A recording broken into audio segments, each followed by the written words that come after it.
ఏదైతే మన SIBలో జరిగిన కొన్ని కార్యకలాపాల మీద కేసు నమోదైందో ఆ కేసులో రాష్ట్ర ప్రజలందరికీ తెలిసినట్టు ఇప్పటి వరకు 4 నిందితులు అరెస్ట్ అయ్యి జైల్లో ఉన్నారు. ఇంకా 2 తప్పించుకొని వాళ్ళు విదేశాల్లో దాక్కుని ఉన్నారు. వాళ్ళని రప్పించడానికి ఇప్పుడు చట్టపరంగా ఏదైతే ప్రాసెస్ చేయాలో ఆ ప్రాసెస్ జరుగుతుంది. ఒకటి. రెండోది, ఇప్పటి వరకు జరిగిన దర్యాప్తు ఆధారంగా సేకరించిన సాక్ష్యాధారాలతో ఛార్జ్షీట్ నమోదు చేయడం జరిగింది. ఛార్జ్షీట్ని కూడా న్యాయస్థానము ఇప్పుడు పరిగణలోకి తీసుకుంటూ ఫర్దర్ ప్రాసెస్ జారీలో ఉంది.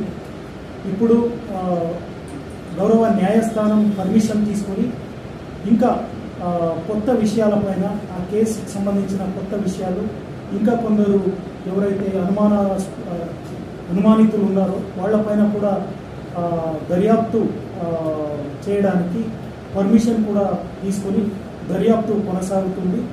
ఇంకా రాబోయే రోజుల్లో ఇంకా ఎవరైతే కొందరు అనుమానితులు ఉన్నారో వాళ్ళపైన సరైన బలమైన సాక్ష్యాధారాలను సేకరించే ప్రయత్నంలో ఇన్వెస్టిగేషన్ టీం ఉంది. సాక్ష్యాధారాలు దొరికిన వెంటనే ఇంకా కొందరి అరెస్ట్ కూడా చేయడం జరుగుతుంది.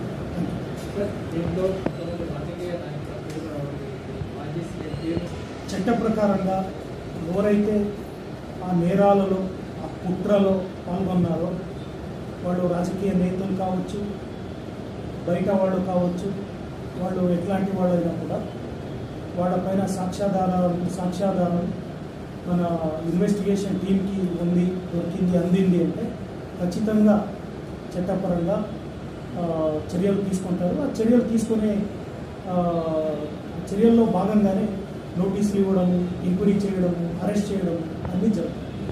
దర్యాప్తులో భాగంగా